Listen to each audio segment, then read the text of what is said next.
Hey, everybody out there. Adam Lane Smith, the attachment specialist here. Glad to see you guys. I've been trying to think of what should we call our community here. You know how some YouTubers they have like, this is my community, the blank people, whatever it might be. I don't think attachers will work, but all of you lovely people, thank you so much for all your support all this time. I just want to say that and start this stream by being grateful to you guys, right? We're almost at 150,000 followers. I am blown away by that, to be honest with you, that many people have come and subscribed. I remember 3.5 years ago starting this channel with one video. I think it was a PowerPoint slide with me talking over it. Like, we have come so far, and thank you so much for all of your support. Thank you to all the members. Thank you to everybody out there who's here right now in the stream or watching this later. You are so incredibly supportive, and I am so incredibly grateful. So thank you, thank you, thank you. Today, relationship red flag hotline. This is an open Q&A. I'm going to be taking questions here today. If I see a member who has that green name or that star, I'm going to pop in and grab that as priority. Of course, you support me, I support you. I'm going to try to take as many questions as I can and blast through these today. Okay, if I look down, it's because chat's right here. You guys are right there. So, hey, chat. Hey, everybody. All right, let's dive in here and start asking some questions. Right off the top, there's Ika. Good to see you, Ika. Hi, Adam. How to spot manipulators and narcissists when you first start out dating through chats and phone calls? It's very hard through long distance, and that's why people who are more manipulative are going to use more long distance means and things like that. They can fool you because they can pick up devices when they are comfortable and good, and then send messages, put them away, and go do what they're going to do. It is very hard to detect manipulations or narcissists. Um, Early in the dating process or during that. Now, what you can do is push on more conflict focused conversations. And this does not mean have fights or pick fights. I mean deeper, intimate conversation components about expectations, boundaries, goals, desires, needs, all attachment behaviors, communication approaches, all of those getting real. The more real that you become and go beneath the surface level feelings, that's really the only way to start detecting those people in person or even long distance. But again, keep in mind that if you're not person to person having conversations when it's inconvenient to them, odds are very good that they can be hiding all kinds of things. You guys would it is very difficult long distance to ferret out who somebody really is. Not impossible, perhaps, especially given enough time, but it definitely takes a lot. Um, Fast girl. My avoidant ex of 8 months who love bombed me told me he had never been in love before he met me. They say that a lot. They broke up with me in a text message 2 months ago. Yup. He didn't think we were a good fit. As now messaging, I'm anxiously attached. Of course, chase the first fees, not flirting. Can I get him back? So at 8 months, what that means is his novelty dopamine has died 5 to 7 months. It craters into the ground. He says, "Oh, I've never been in love before." They say that a lot. It's swept away by that dopamine feeling. The novelty dopamine, though, dies 5 to 7 months, and they start saying, "Wow, I'm not feeling good. I'm not enjoying this. It's just not great. You have expectations. You're moving forward. You want more connection. Of course you do. Your relationship is growing from your perspective, and now you're looking for deeper intimacy, a label, right? Commitment, whatever it might be. That's not a bad thing." But on their side, their pleasure is diminished to almost zero. They start saying, "I just don't think we're a right fit. I don't think I can give you what you're looking for. This isn't what we need. It's just not fair to us to do this. I don't know how to connect with you, blah, blah, blah." So you start hearing that. Can you reconnect with him? You sometimes, sometimes they go away and then the novelty dopamine kind of resets. Then they cycle back and they kind of miss you. So they come back for more dopamine, but it's not really the intimate oxytocin sentimental connection you're looking for. It's, "Hey, yeah, I'm kind of hungry. Oh, yeah, that was good food. I'll go there again because it's been a while." And they see if you're open to a relationship. The answer would be, realistically, build secure attachment in yourself and become secure with family and friends, and then see if you still want to connect with that person. Understand intermittent reinforcement of avoidant attachment style. Anxious people are often addicted to the intermittent reinforcement. Okay, and it's what some people call a trauma bond, but really more it's about like gambling addiction. Of this makes me feel good and I can perform and get what I need. But that same thinking, most women fall into that trap of, everything you do is because of my behavior. So if I just find the right way to be a good girl, you'll come back. And that's that anxious thinking of, if I just find the right button, I can get you back again. Become secure and see if you still want him. That's my advice. Jackie, good to see you. How to know if a manipulator has the desire for love and peace instead of manipulation and control? If they say they don't open my emails, they want complete access to everything of yours. You tell them that's what theirs, and that's what they're acting as if they're the only ones that matter. No, that's sounding, Jackie, that's sounding incredibly controlling. It sounds like they're managing you like a child. If they want everything and they demand full access and control, but refuse to give you anything, that's a really good indicator that they're more on the manipulative attachment spectrum. It's a good indicator they have more contempt for other people. It's a good indicator they're probably going to behave with contempt towards you in a relationship. Contempt, according to the Gottmans, is the number one predictor of divorce. And if it's already there during the dating phase, this is a really bad sign. Most people wouldn't tolerate that, except when we have anxious attachment style. Then we say, well, maybe if I just love them hard enough, they'll change magically, like Beauty and the Beast, right? At the end of Beauty and the Beast, he turned back into a beautiful prince. If I love him enough, he'll do that. That's not actually how it works. It's just that anxiously attached people think that by being good, they can affect other people's behavior. That's not how avoidant people work, by the way. So no, that's to me, that's sounding pretty manipulative. Simona, is a red flag when my partner, known each other 2.5 years, together 1.5, got it, has a girl best friend, 7 to 8 years. Sometimes it's really hard for me to accept, even if he calmly explains their dynamic. Simona, opposite sex friends are incredibly tricky for this part, which is why most of the time it doesn't work. But what needs to happen is actually for you and that girl to become really good friends and for her to be friends now with the both of you. That's what needs to shift so that she's friends with the couple and that you have a personal relationship with her so that you can trust her directly. Otherwise, you're trusting him and don't know much about her, and she's confused about what's happening, and he's trying to be navigating between you. If she can build a trusting, respectful relationship with you where everything's clear and transparent, beautiful, right? She should become friends with the couple. That's what needs to happen for that to work. Otherwise, it will drive you crazy. Caligen, hi Adam. I've been in a relationship with a loud avoidant for the last 2 years. Gotcha. Lots of push pulls aside from his side. Also, my side, I'm anxious. Got it. I love when people own the anxious side like that. Thank you. Hi Adam.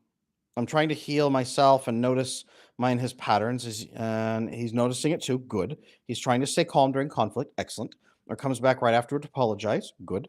He feels remorse. Good. 20 days ago, it happened again. He got. He got triggered, pushed me away. I haven't heard from him. And he said, leave him alone. Then I have to find someone else. He doesn't see a future with me. I don't know what to do at this point besides working on myself. Is this a low cost? It doesn't have to be lost, but 3 weeks ago, he's crashed and turned a corner. One thing I have seen a lot with loud disorganized is as they begin building oxytocin, it feels so overwhelming and overstimulating that it activates their terror in their brain, and they freak out and they lose it and they run screaming and they tear everything down. So I would give him, if it was me, I would give him one shot. I would actually reach out and say, hey, I know that during this process, sometimes it feels massively overstimulating, massively overwhelming. I'm willing to listen if that's what it was. I'm willing to listen and have a conversation because the way to get through that is to have a conversation and then co-regulate and soothe together and understand that it's okay. Only conversation can actually get us there. Are you willing to sit down with me and have that conversation? And let's see if we can make everything okay. Right? That's what I would do. Give him that shot and see if he's willing to take that step. If he continues running screaming after that, I would let it go because that's a person who is now refusing love multiple times and their trauma is kicking in. But going out and giving that extra care, that is being kind and gracious to somebody that you do care about. So that's what I would do. Ika, I see you down here. Thank you. I'm going to face to face, not ready for long. I'm going back to face to face. Long distance. Long distance is enormously hard. It is unnatural for humans, right? There's no natural process for having a long distance relationship. We can hide and cover up a lot of things. And then unfortunately, a lot of people get trapped in an indefinite, open ended long distance relationship where nothing ever shifts or changes. So that's my concern there. Working on it. I feel like there needs to be more conversation around anxiously attached men and how they can accidentally cause more damage than the avoidant. Anxiously attached men are interesting. They They are usually friend zoned pretty hard. If you want a tremendous resource for anxiously attached men, my mentor, Dr. Robert Glover, has written the books on anxiously attached men for the last 40 plus years. Like in depth analysis of anxious men and all those components. So check out his book, No More Mr. Nice Guy. He is very, very clear about the damage that they do. Adriana, hi. A guy I'm dating gets close to me, then pushes me away, says we should step back, be friends. Then we've been reunites, lots of affection, no sex, been 4 months. That sounds, Adriana, like loud, disorganized, what other people would call fearful avoidant, loud, disorganized attachment style. As they get intimately bonded with oxytocin, they freak out. Their amygdala fires off the fear center and says, I'm in danger because someone loves me. I'm either going to get hurt or abandoned, right? I'm either going to be exploited and attacked or abandoned and it'll hurt. So you can't fire me because I quit, and they push back, and it gets worse and worse and worse over 3, 4, 5 months until it explodes. So that's what it's sounding like to me, Adriana. Star Slayer, what about our own red flags, like not knowing how to self-regulate, how to set boundaries? 100%. Those are absolutely red flags. Do you have questions about that? Hit me up and let me know. It's your girl. Hi, Adam. I'm trying to understand this guy I've been getting close to. In group settings, he does not initiate much, even though we have really deep emotional chats alone. What do I do? He's avoidant. Um, you're trying to get close. You've been getting close to him. Group settings, he doesn't initiate much, even, but then you have those. So a lot of avoidantly attached people, if they're ethically avoidant, they are very quiet in group settings because they're afraid of messing up, putting their foot in their mouth, causing a problem. A lot of them do get very quiet in group settings. Not always, but a lot of them do. So if I was you, I would actually just ask him, "Hey, I've noticed this. Can you tell me what's going on there? What is that? What's the experience for you? Help me understand so that I don't overthink it." Have that conversation with him. If you can have that conversation, that actually means you're having a relationship. If you can't have that conversation, there's an issue. That would be the issue. Ava, congratulations on your work. It helps more than I can imagine. Thank you. I'm glad for that. And I appreciate all of you guys making it possible, by the way. Thank you. I'm taking a marriage course. I do not want that road paved with my foot. I hear that, Jackie. I hear that loud and clear. It's time to get clear on exactly what you want and what you're looking for. Fully agreed. Let me know how you like that course, by the way. Morgan, hello, Adam. I just want to say thank you. Your videos are so helpful. Thank you, Morgan, and you're welcome. I'm glad that that's helpful. What has there been a video lately that was specifically helpful to you? I would love to hear. Thank you, Alok. By the way, true love equals high oxytocin. High oxytocin and high vasopressin. Interestingly, vasopressin is what drives monogamous feelings. Interestingly, in mammals, it's so fascinating. Oxytocin itself is not the monogamy factor. It's actually vasopressin. If you check out my recent video about the secret bonding hormone for successful, happy marriages, vasopressin is the target. Abigail, my avoidant guy told me that he still has unprocessed feelings for his ex, making it hard to commit to us, and he wants me to wait for him to process so he can be the best partner. How long is he asking you to wait? What is he actively doing in the meantime? Meaning, what professional assistance is he getting? And what are you supposed to be doing in the meantime? Those are my serious questions. Like, hey, I'm gonna process for a bit. Can you wait for me? Like, well, I don't know. What are you exactly doing? What's our time frame here? Like, it's good that you're identifying an issue, but what are you doing about it? Well, like, I don't know. I don't know how long it'll take. Are you willing to just kind of chill and wait for a while and just sit there on a shelf and don't date anyone else or do anything and maybe even still hang out with me a lot, but don't have expectations of me? You know what I mean? Like, that's sounding bad. If he's like, hey, I need like 30 days, I'm gonna go through, or 60 days, I'm gonna go through a really intense EMDR program, for example, and process this now and get it done. I need 60 days and I'm fully committing to being there for you after that. And during that, I'm happy to talk and communicate so I'm not just off the radar. That would make sense. An exact structured program. Make sense? Right. Okay, let it shine. Red take, if an avoidant partner who only says, "What do you want me to do?" when I'm upset, but shows no signs of care. What do you want me to do? Right? Like if he's like, what do you want me to do? That's different. If it's actually like, I don't know, I don't understand. Now, a lot of times, remember, avoidantly attached partners, their prefrontal cortex has overdeveloped to squash their own emotional expression, and they don't know what feelings feel like because they suppress them. So when you feel them, if they actually care, their mirroring neurons activate and they feel your feelings all in a flood but without context and without regulation. And they're not used to taking on that level of emotion. So they get highly agitated and they're like, What do you want? Like, what am I supposed to do? And they're overly agitated and flooded. It looks like they don't care, but they actually care a lot, and they're getting flooded with those mirroring neurons as a result. Not all of them. Some of them generally don't care, but that's usually what's happening. So having a calm discussion away from those arguments and away from the agitation about when this happens, what can we do to co-regulate successfully as a team?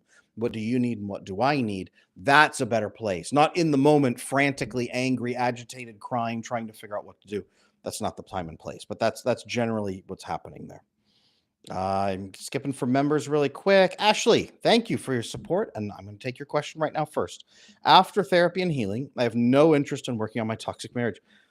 That does happen, but I'm terrified of hurting him. Ashley, I want you to differentiate two things in your brain: hurt and harm.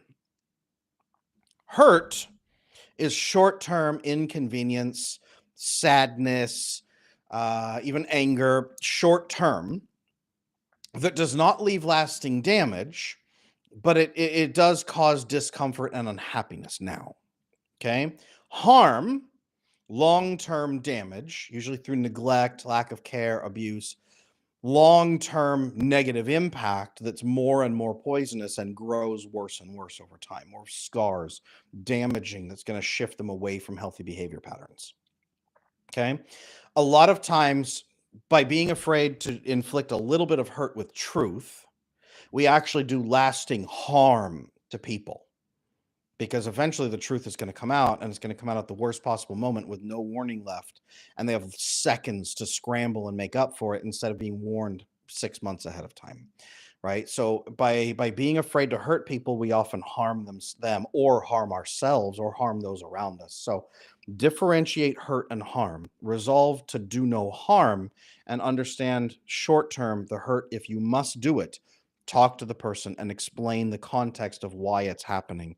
You can even explain that it's to prevent the harm, but keep that in mind.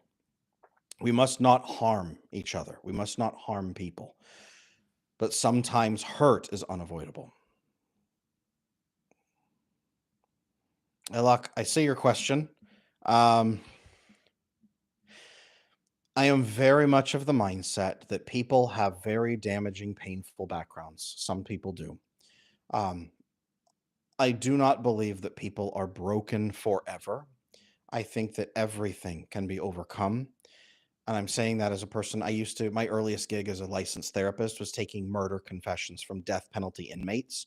Okay. So when I say I believe that every person can reach a place where they can grow and heal and become full of kindness and love. I believe every person that's possible. Not every person will, but it's possible. I don't think there's very many things that you can't come back from. So, male or female, being promiscuous and having many, many partners, I know that people can come back from that. Now, coming back from that does not mean maybe that person, if they've had 100 or 200 partners, is going to go find someone who's had one partner and they're just going to happily get married and everything will be perfect. It's probably going to be different from that, right? You may find someone from a similar background with similar baggage where you can fully accept each other.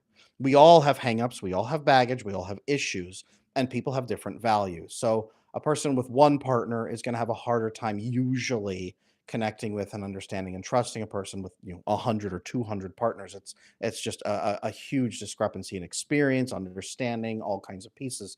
But yes, I know for an absolute fact that people, even at the most extreme limits, can turn their life in a different direction and be loving, intimate, and connected. Now, when you ask me about someone being a soulmate, I don't believe in soulmates. I do believe in God, and I do believe God can specifically choose specific people, but I don't think that this is this obsessive twin flame soulmate, everything lines up and it's just so perfect, effortless. I don't believe in that, to be honest with you. I believe that many people are compatible with many different people, and I think that we have to have similar views, values, desires, beliefs, and ability to trust each other. And this is none of this is to diminish people, male or female, with a higher body count. I'm not here to do that. It does cause challenges in certain relationships with certain types of people. So you're going to have to find a partner who is accepting of those components But that's honestly, that's it. That's what I will say. Humans are humans, and humans can always change and improve if they choose to, if they desire to, if they believe it's possible. I will say that. I hope that that's helpful. Okay. I don't want to miss anybody here. Haziel, could you talk a bit more about anxious women? As an avoidant man, I feel that understanding her actions and purpose behind them would help me so much to co-regulate and solve problems together. I absolutely can. If you've seen my videos on the channel here, how to love an anxious woman, anxious attachment and female accountability. If you saw the 7 signs of anxious attachment, that was a 50-minute video. If you've seen some of those pieces here on this channel about that, there's that. I have a lot of videos here on this channel about what anxious and avoidant attachment do to each other. That would be very helpful to go through and watch as well. I have a ton of this material, and I have quite a bit coming soon as well. So check out the channel, check out a few on there. I have a lot of that information, honestly, a tremendous amount of it. Priscilla, we've been exceptional. We've been exceptional. Our communication's better thanks to you. Wonderful. I'm so glad to hear that. Wonderful. Until asking for my partner's flight info, coming and going on his 2-week trip. He got paranoid, defensive. He's been distancing. I'm gaslighting him. That's kind of weird. Um, Gaslighting him because you're asking for flight info. That's a little weird. I'm confused. I would stop and have a conversation with them and say, "Hey, I care about you. I'm trying to understand where this reaction's coming from. Can you help me understand where this level of emotion is coming in? What is this? Is it anger? Is it hurt? Are you upset? I don't understand, and I want to because I want to work with you, but I need to understand this so that we can actually resolve whatever problem is here." And then you talk with him and work with him and see where he's at. You see if he's able to be open with you at that point, or does he keep exploding?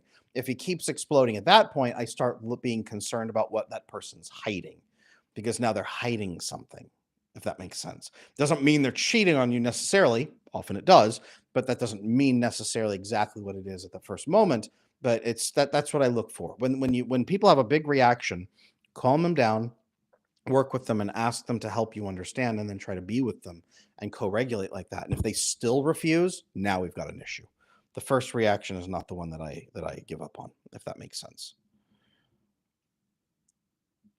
All right, looking for any more members on the channel? Nope. Okay, I'm going to keep rolling with people I haven't taken questions from. Nicole Brown, my DA husband, ex-husband, is afraid to be married again. He doesn't want to lead me on. I just saw him. We spent 3 hours talking. Why spend so much time? Avoidantly attached people will say one thing and then they will do another. Because just because you sit there and say, "I'm not hungry," doesn't stop your stomach from rumbling and your system from saying, "I need food. I hate food. I hate eating. I'm never going to eat again. I'm never going to eat food. I will only drink water and photosynthesize like a plant for the rest of my life." You're going to get very hungry. And that hunger feeling is going to drive you to do things.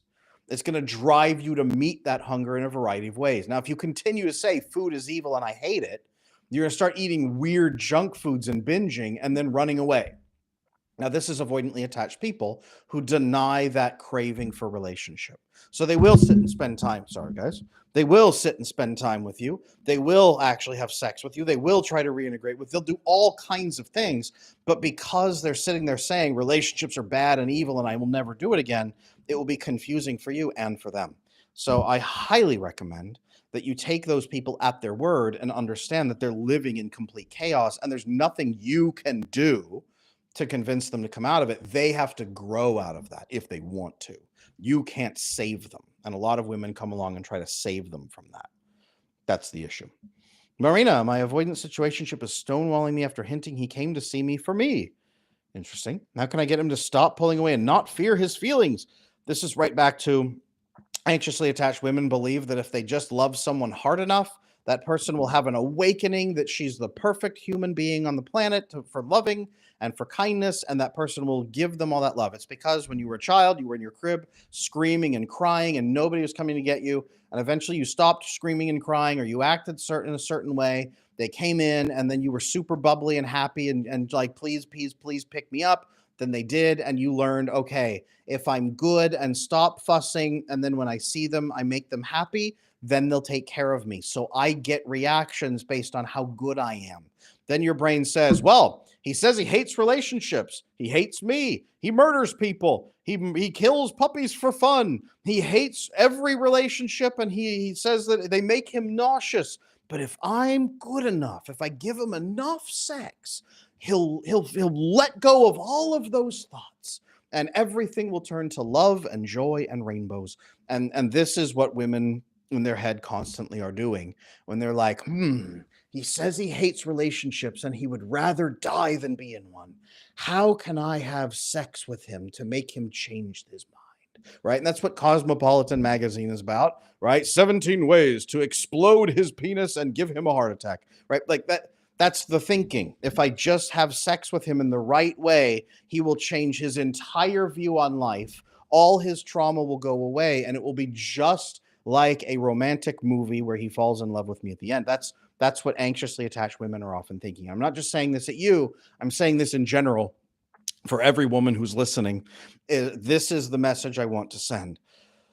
You don't fix relationships or rescue men or convince them by giving them love and sex. What you're telling them is everything you're doing is right. Don't ever build a relationship with me. Don't ever make a label. Don't ever commit, because I'm giving you everything right now, because we don't have it. The moment you give it to me, I will take away everything the good, and then you'll lose what you're already getting. So don't ever stop being that. Continue embracing your trauma, and I will continue giving you everything unrestrainedly, full pleasure and hedonism, everything you could ever want with no expectations. That's the message that women are actually sending to men in situationships. So, ladies, if you don't want to send that message, I recommend you change the way that you're acting toward men. In particular, become securely attached. Build healthy boundaries. Say no. Understand what you want. Articulate what you want to other people. Filter for men that want what you want, and then embrace them slowly over time, building an actual trusting, intimate relationship where you have what you need, and so does he. Grow into that relationship. Being in a situationship is not going to give you the happiness you want, and no matter how much sex you have with him, he is not going to turn into a husband. That is not the way this works. Okay. All right. I could probably take one more. New people. Stacy. I'll grab yours here. I see you post a bunch. My DA, 57-year-old boyfriend, over 2 years. I'm 51, became born again Christian just before we met. Sex is a sin before marriage to them. No actual intercourse. Everything else is fine. Paul in the Bible said, if you aren't married yet, don't get married. A wife will serve as a distraction from God. He started reducing our time alone. I said, no thanks, I'm done. Went with no contact, but he's my neighbor. Over the past month, every time he sees me, he's gradually increasing physical advances toward me and has asked me to stay the night. Yeah, I've actually I don't trust him. Every time he sees me outside, he pulls me over, kisses me, invites me in. So what you tolerate is what you will get. It sounds like this person is in the middle of a lot of identity flux. They are they're wanting to convert to a new faith, but don't want to actually follow what it says, and then they're misusing pieces of what it says. Paul was not saying, by the way, that no one should ever get married ever, because then the human race dies out very quickly. So I've heard that misquoted plenty of times, especially by very avoidant people. There are certain ways of following that, and certain people who are called to that fine, to a life of celibacy. Monks, nuns, priests, bishops, etc. But using it as a means of saying, I'm afraid of relationships, so look, I'm going to misuse this Bible passage and then sneak a bunch of sex with you and say it doesn't matter. It sounds like he's wildly confused, and it sounds like he's misusing religion to try to get what he wants. That doesn't sound like he's authentically following it. So I would be cautious, because you now have somebody who is using religion to get what they want without giving you what you want. So that's manipulation, and that's actually called spiritual abuse, is one thing that's called, especially if he has position of power and any way over you spiritually. But and another component, it just sounds like he has no freaking clue. I would lay down some very firm boundaries about what you're willing to accept and what you're not, and then tell him you would have to see the consistent non-sexual pieces before you would ever consider the sexual components.